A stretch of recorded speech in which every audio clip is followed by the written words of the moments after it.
সকালের কাজবাজ সেরে চলে এসেছি চা নিয়ে, মা মেয়ে দুজনে চা খাবো বলে। চা খেয়ে চলে এসেছি রান্নাঘরে সকালের খাবার করব বলে। প্রথমেই তরকারিটা করে নিয়েছি, ছোলার ডাল দিয়ে আলু দিয়ে একটু ঝোল ঝোল মতো করে তরকারি করেছি, সঙ্গে ছিল রুটি। তো বন্ধুরা, তোমরা সবাই কেমন আছো? আশা করছি ভালো আছো, আমিও ভালোই আছি। ভিডিওটার সাথে থাকো, আশা করছি ভালো লাগবে তোমাদের। ভালো লাগলে একটা লাইক কমেন্ট করে দিও। আর নতুন বন্ধু যদি হয়ে থাকো সাবস্ক্রাইব করে পাশেই থেকো। দেখো তোমাদের দাদাভাই বাজার নিয়ে চলে এসেছে, চন্দনা ইলিশ নিয়ে এসেছে, ছোট ছোট মাছ, তাই গোটা গোটাই থাকবে। সঙ্গে নিয়ে এসেছে বাবা শাক, পালং শাক 2-3 আঁটি শাক নিয়ে এসেছে। পালং শাকের সঙ্গে ছিম বেগুন তো ছিলই, সাথে আবার নিয়ে এসেছে লাল শাক। এবার শাক তো রেখে দিলে খাওয়া যায় না, আর তার জন্য দুটোই করতে হবে আমাকে। দুটো পাপোশের দরকার ছিল, তো দেখো ভ্যানওয়ালা এসেছে, মানে ভ্যানে বিক্রি করতে এসেছে, তাই দুটো পাপোশ নিয়ে নিলাম। কারণ হচ্ছে সব সময় লাগে আমাদের, যেহেতু কাঁচা উঠোন মাটির, তার জন্য পাপোশের কিন্তু খুবই প্রয়োজন হয়, না থাকলে হয় না। সেই জন্য দুটো পাপোশ নিয়ে নিলাম। তারপরে এসেছিলাম একটু ওই ট্রলিটা গুছানোর জন্য। তো দেখো অনেক দিন পর অনেকগুলো স্মৃতি মনে পড়ে গেল। তো এখানে যেগুলো সবসময় পরি না আর কি, সেগুলোই থাকে। তো দেখো বেরোলো তোমাদের দাদা ভাইয়ের বিয়ের পাঞ্জাবি, মানে আমাদের বিয়ের পাঞ্জাবি, ওড়না, এসব দেখতে পেলাম। তো মেয়েকেও একটু দেখাচ্ছিলাম যে এগুলো এখানে রাখা থাকে, আলমারিতে সবসময় জায়গা হয় না অত, এগুলো তো সবসময় লাগে না, তার জন্য এই ট্রলিটা করে রেখেছি। তারপরে এই স্নান সেরে চলে এসেছি রান্নাঘরে, মাছের ঝোল ফুটছে, আর মা হচ্ছে শাক ধুয়ে দিয়েছে সবজি কেটে।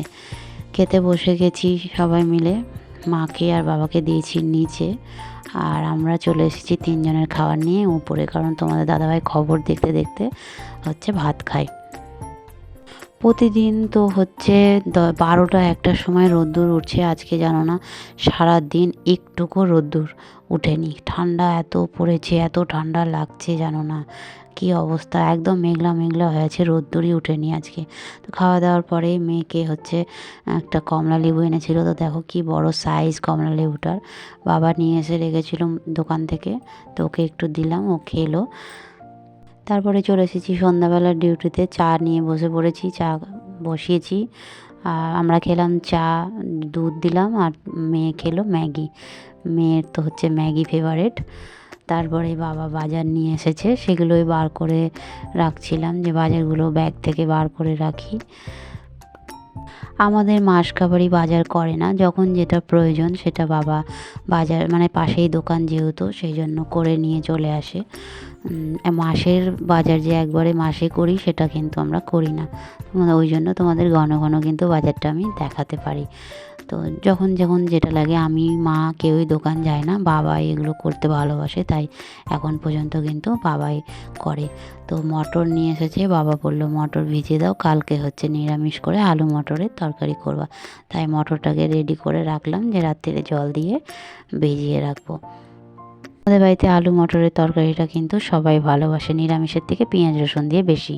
তো দেখো বাজার উঠাতে উঠাতেই একটা দিদিভাই এসেছিলো একটা শাড়ির ফলস পাড় লাগাবে বলে, তো ওকেই দেখাচ্ছিলাম যে ব্লাউজ পিস আছে কি নাই। তো দিদিভাইটা বললো ব্লাউজ পিস থাকলে কেটে দিও, আর এটার ফলস পাড় লাগিয়ে দিও। তারপরে ভাঁজ করে রেখে দিয়ে তারপরে আবার বাকি কাজটা কিন্তু শুরু করেছি। এগুলো বাজার তো নিয়ে আসা হয়েছে, সেগুলো জায়গা মতো তো আবার তুলে রাখতে হবে। তো প্রথমে মুড়িটা ঢেলে নিলাম, যে মুড়িটা না হলে তো চিমড়া হয়ে যাবে। তো এই কোটাতে সম্পূর্ণ ধরলো না, তার জন্য আমি কিন্তু আবার বড় কোটাতে মুড়ি বাকিগুলো রাখলাম। একেবারে সব কিছু পরিষ্কার করার সময় পাই না, তাই যখন যেটা হাতের কাছে থাকে সেই কাজ করে নেওয়ার পরে কিন্তু আমি সেটা মুছে টেছে নিই, যাতে আমার ভারী না পড়ে। তো এই বড় কোটাটাতে মুড়ে রাখলাম, পরে একেবারে ঢেলে দিইনি, ক্যারি ব্যাগ সহই রেখেছি, ওপরে কাগজ দিয়ে যেভাবে দোকানদার দিয়েছিল আমিও কিন্তু সেভাবেই রেখেছি, যে চিমড়া যেন না হয়ে যায়। আরও অনেক রকমের বাজার ছিল, সেগুলো তুলতে বা দেখাতে গেলে তো অনেকটাই বড় হয়ে যাবে ভিডিও, তাই ছোট করেই রাখলাম, ছোট করেই রাখার চেষ্টা করলাম, তাই অল্প কিছু বাজার তুলে রাখার ভিডিওটা তোমাদের দেখালাম।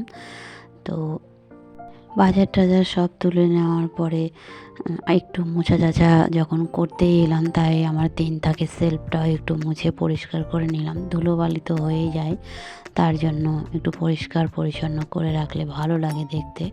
সব সময় যে বেডরুম পরিষ্কার করতে হবে তার কোনো মানে নেই, সবই পরিষ্কার করতে হয় আমাদের মেয়েদের।